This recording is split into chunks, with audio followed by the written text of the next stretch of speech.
Hey there, YouTube.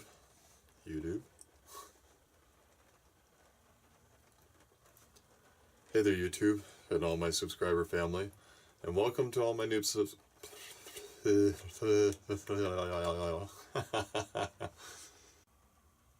on the inside of the van today. I'm on the inside of the van today? What? Proper English 101. Yeah. Way to start a video. Start it with a blooper. They're never gonna forgive me for this. Just kidding.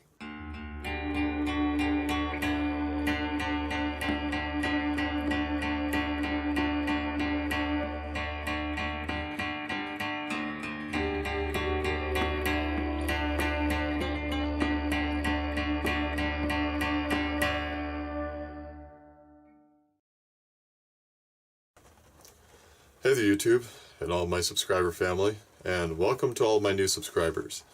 And thank you for supporting what I do.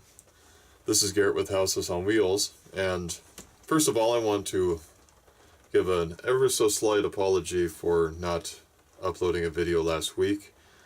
I don't really have a good reason other than I have no idea what happened at the time. I think part of it was the fact that last week's work schedule kind of altered slightly. Not the schedule itself, but the tasks that I had to accomplish. Because as you saw from the introduction, I was at a customer's house doing some warranty work because of some details that need to be touched up from the carpenter that installed the kitchen. So that probably threw me off. But nevertheless, I don't know.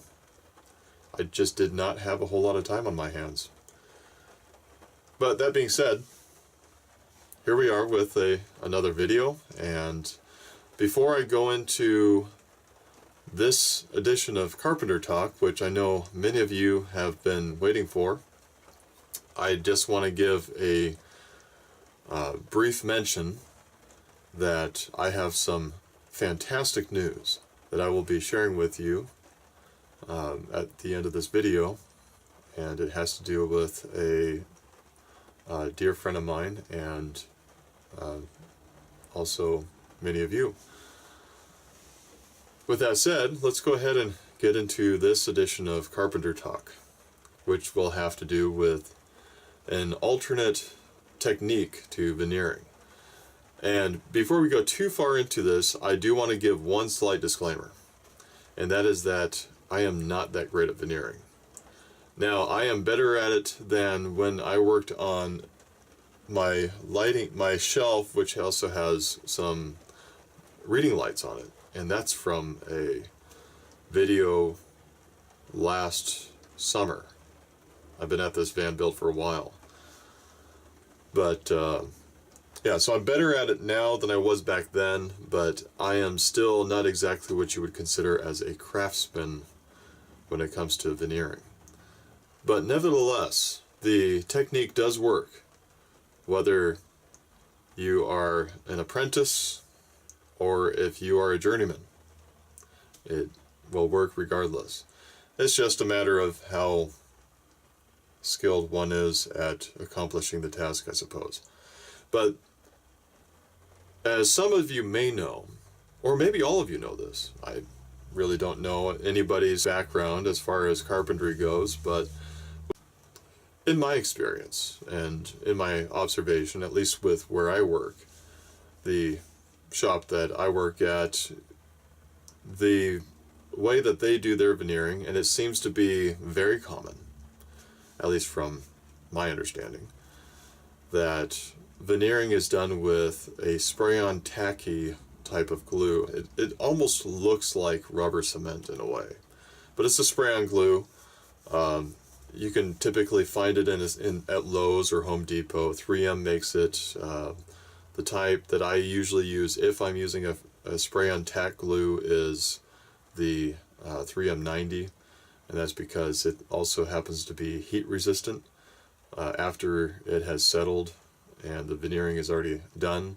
And that's important when it comes to van life because the temperatures will fluctuate throughout the year and sometimes even throughout the day. But to say the least, perhaps spray-on tack glue is not meant for everyone. And I'm just going to leave it at that.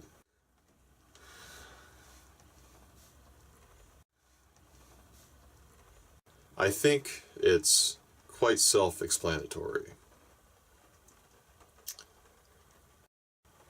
So in the process of this van build and my edge banding, which is a form of veneering, I have found that it is far more convenient and less messy overall and more controllable to use wood glue. And the type that I have found that I like quite a bit is Titebond 3 Ultimate Wood Glue. It's waterproof, exterior and interior. It's super strength, longer assembly time, water cleanup. And this is what it looks like. I buy it at Lowe's. I think it's like $5 a bottle of this size.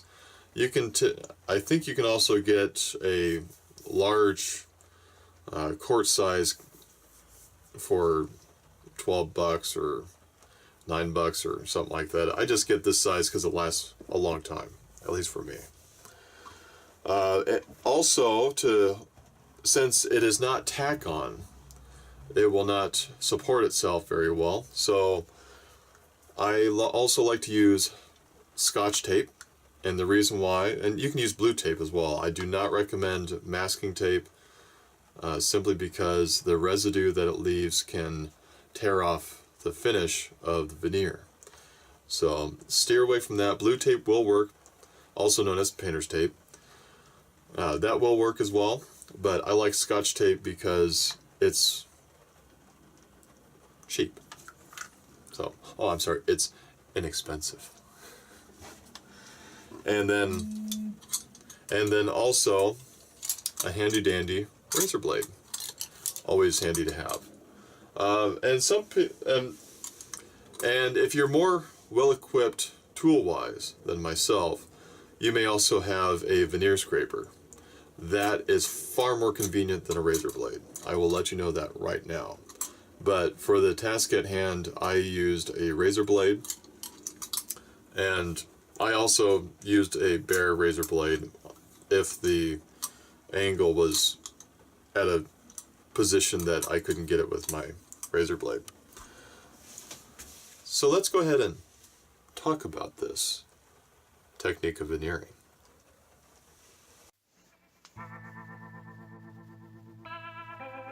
Now the first task that needs to occur is to sand everything flat. That's going to be veneered. And the reason for this is because if one tries to veneer over a surface that's not level, the end product's going to come out rather wavy, and it may not stick nearly as well as it would have otherwise if your surface was nice and flat. So sometimes this can be a time-consuming process, but the end result is well worth it. And the grit of sandpaper that I used for this task was 80 grit. And I could have used something more like 150 or even 220, but the higher your grit, the longer it's going to take. And we definitely want to get this done in a timely manner. But more importantly, we also want the grain to be fairly open, so that way the glue is able to seep in better.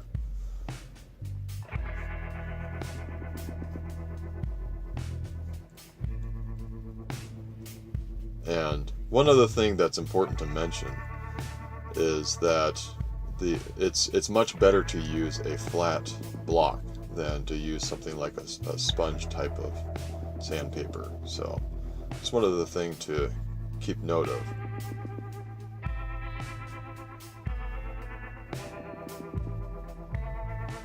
Another thing that's also important, and this is more or less optional, and you can do this before or after you do sanding, is to have a schematic of some sort, a plan to draw. And I did this so that way I knew how I wanted to cut my strips of veneer, or edge banding. This is a type of veneer.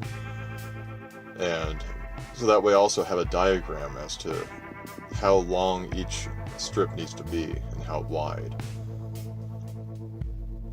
So then after I drew the diagram, I went ahead and measured each piece according to the cabinet. The diagram itself does not have to look perfect, but it just has to serve the purpose of holding the measurements. I also labeled each strip like A, B, C, D, and that way I would know exactly which pieces, which, and where it would go.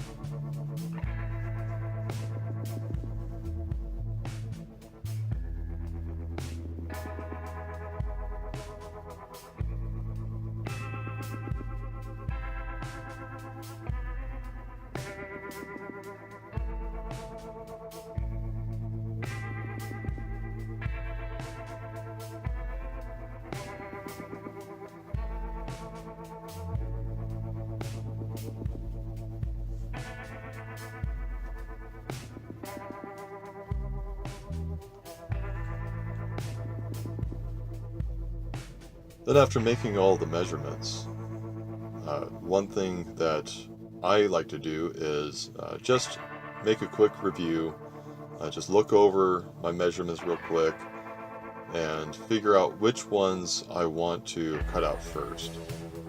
Now, I find that it's most convenient to cut out the largest pieces first.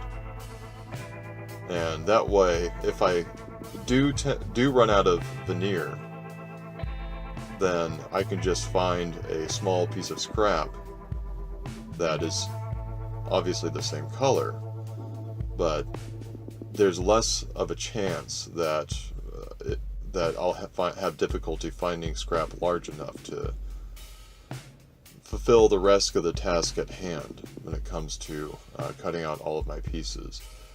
And I will also say that cutting out each piece, or cutting out all the pieces, ahead of time is far more convenient.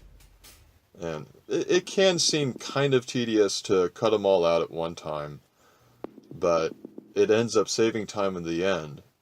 And cutting out one piece at a time and then going to veneer it onto the edges of the cabinets or whatever you're veneering, and then going and then cutting out another piece and then repeating the process. It's a daunting task, and quite frankly, it just takes a lot of walking back and forth, and it's just much better to, at least in my opinion, from my lack of experience, to simply cut out all the pieces at one time.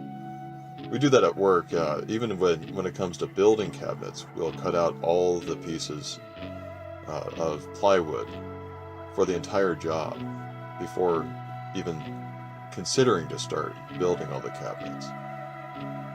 And we do the same thing with all the veneer as well, so that way we just have everything prepared. And that's definitely important. It's just to simply be prepared. And if you cut out all of your strips of veneer, or edge banding, or whatever it is that you're going to be veneering, you'll know that you have enough. Because I could not imagine, or I should say that I can only imagine how annoying it might be to get almost done with a veneering project only to find that you've run out. then you have to buy more or make more, stain more, whatever you might have to do. And so cutting out all your pieces at one time is simply convenient for that. It helps you be more prepared, and it's just,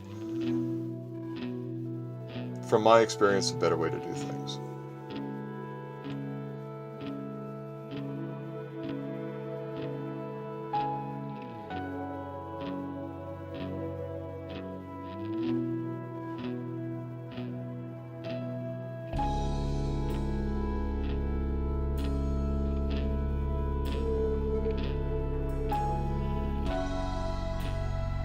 Now comes one of my favorite parts, and that's gluing it. And the reason why I've become rather fond of gluing the veneer rather than spraying on the tack type of adhesive is there's a little bit more control. You don't have to. I don't have to cover up a certain amount of surface space to prevent getting glue or adhesive all over the floor or the sections of the cabinets that I don't want to get adhesive all over. And yeah, it does kind of make a little bit of a mess on my finger, but I just wipe out my jeans because they're my work jeans anyway, so that doesn't bother me. It does help to have a damp finger when spreading the glue. It's not an absolute necessity, but it is definitely easier to do that. And then once the strip of veneer, the edge banding is in place, I simply add Scotch tape to hold it in place, and as I've mentioned previously, it does not leave residue like masking tape tends to do. So it's very convenient there. Although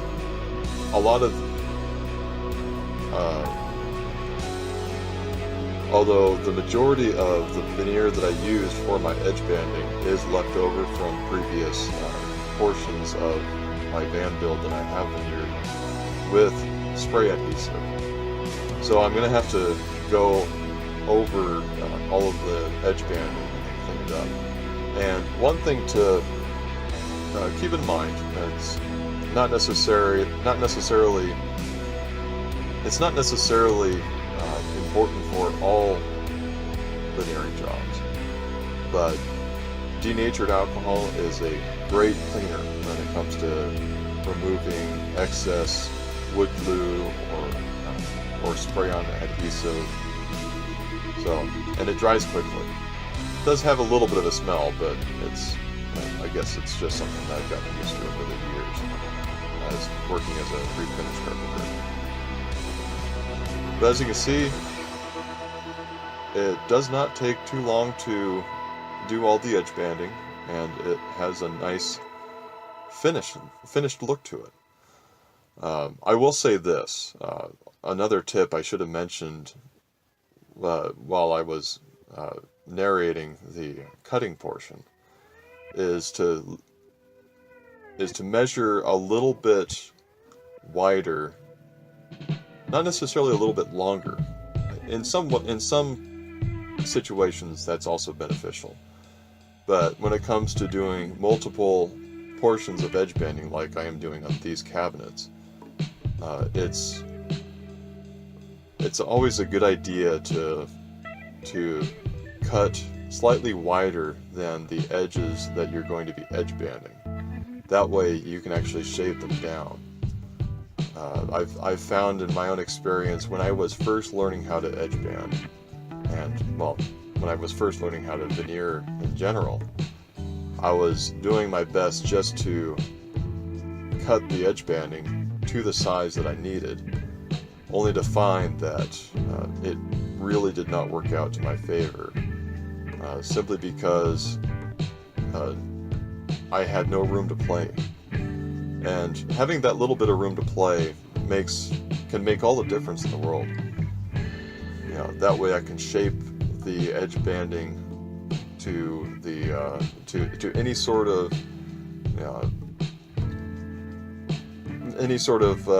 curve that might be in the plywood itself. And there shouldn't be any bow in these cabinets, but there might be that that rare occasion where the cabinet does bow ever so slightly. Not necessarily obvious to the naked eye, but when doing the edge banding, sometimes you can see that sort of thing. So this is what the whole thing looks like when it's taped down and waiting for the wood glue to dry. And the wood glue does not take that long to dry. I mean, typically I can remove the tape after about 15 minutes, but I think I typically like to leave it on for at least a few hours, just so that way it can cure, dry, and that way it's nice and solid. So when I take the tape off, there's no question in my mind that it's going to stay that way. So just my own personal practice, but after about 15 minutes, typically you can take the tape off. You wouldn't now after 15 minutes, you're not going to be able to do any of the shaving off of any of the excess veneer or edge banding. Edge banding being the type of veneer work that I'm doing here.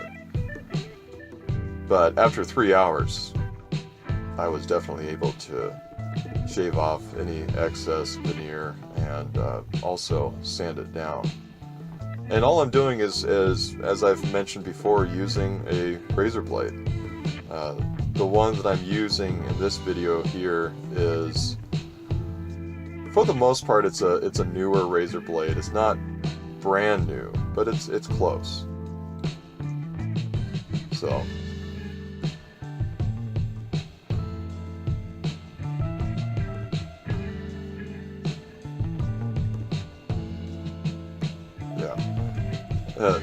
The nice thing about using the Scotch tape is I don't have to remove all of the Scotch tape all at one time. I can take it off in the increments I'm actually working on shaving off any excess veneer. And it's also important to know just to take your time doing this. Take off little bits at a time. One mistake I've made more than on one occasion is shaving off a little too much. And of course I know ways of remedying that to make it look nice, even though I may have shaved off a little too much veneer, but it's much easier to avoid shaving off too much just by going a little bit slower and taking your time. But for the most part, the edge banding comes off pretty easily. Especially with a nice sharp razor blade. Just try not to cut yourself like I, sometimes do.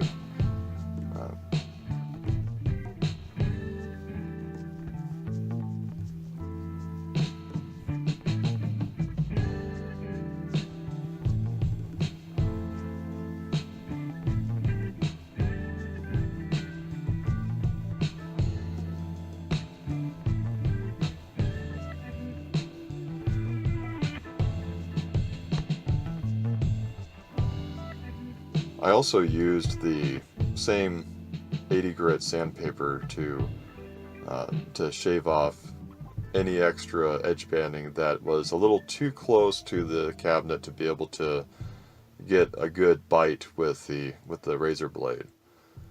So, and that seems to be able to handle the finishing touches quite nicely.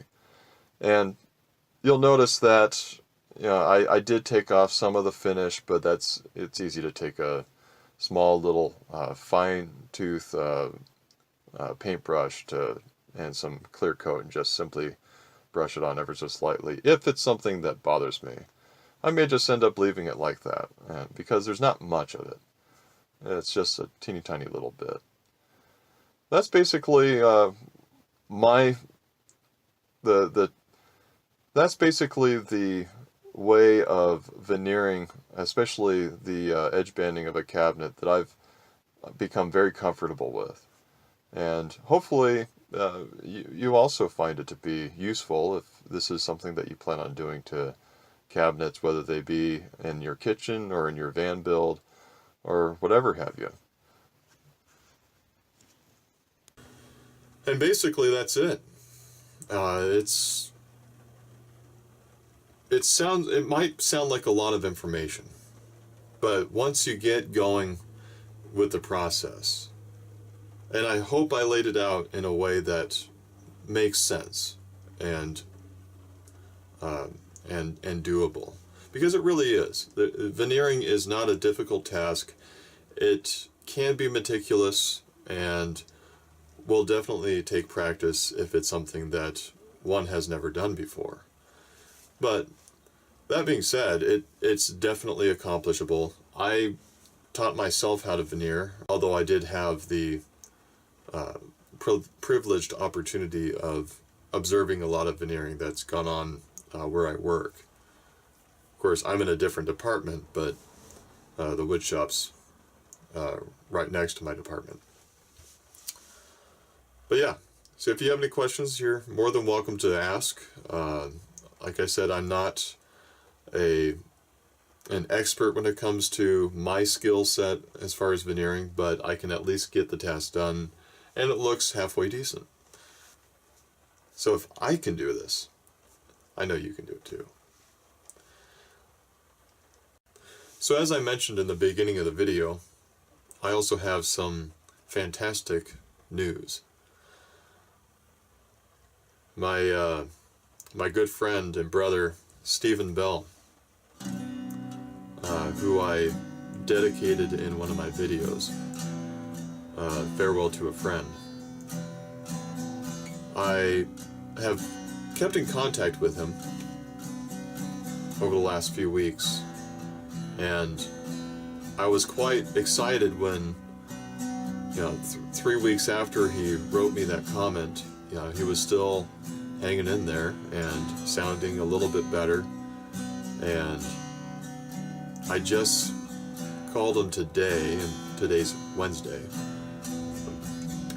and I just called him today on my way home from work, and this is Tuesday, the 2nd of May, and the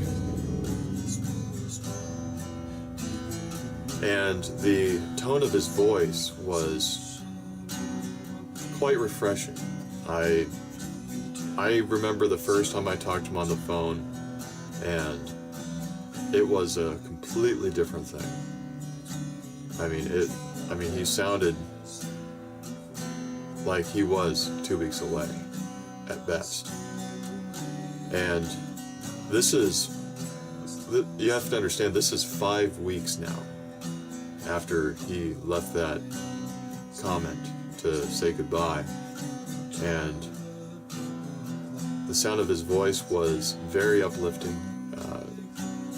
He said that he hasn't felt this good in over 20 years, and I'm just completely awestruck. For those who believe in miracle healings,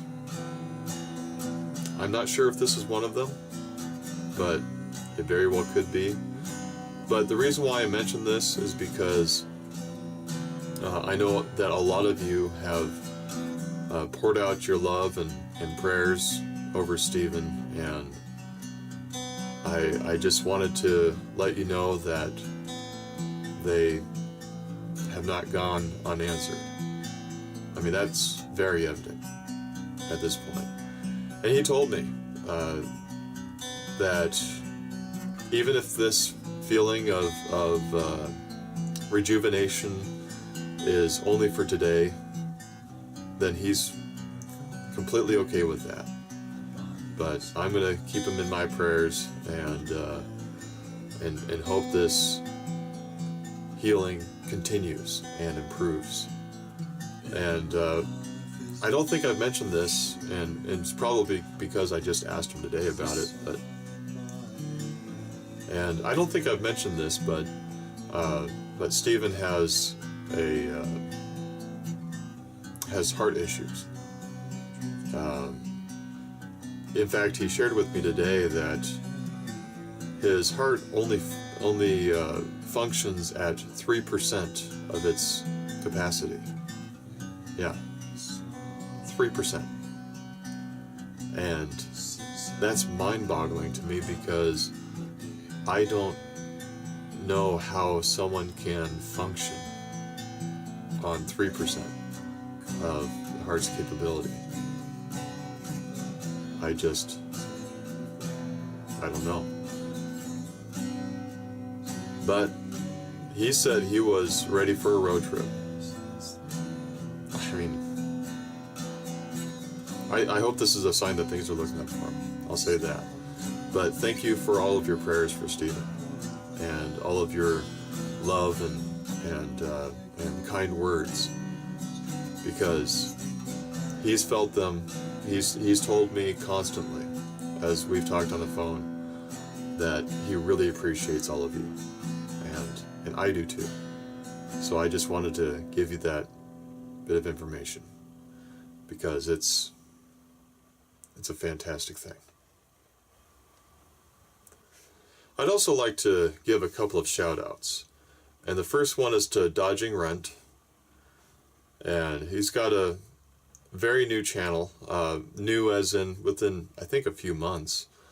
But he's got some good content, and he definitely deserves the subscriber base. I think he has 9 subscribers right now, and he definitely has the content worthy of a lot more subscribers. So if you wish, you can check him out. He seems like a really nice guy, and he's got a very unique setup for a van build. He's got a really cool closet setup.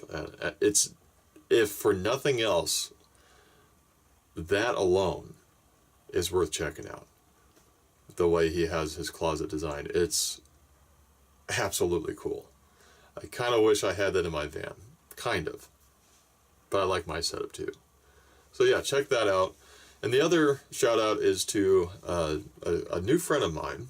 Apparently he's been watching me for about a year, and I had no idea. But it's to The Artist. And he's very creative, very philosophical, really nice guy, and just very talented. And while I know he's not so much concerned about how many subscribers he has, he definitely deserves the subscribers. And he just does some really cool drawings. Very talented guy. Also seems to pay attention to the little things. So definitely worth checking out. So just thought I'd throw those your way, guys. So that's about all I have. As always, thank you for watching. Take care. Love others as you love yourself. And I'll see you next time.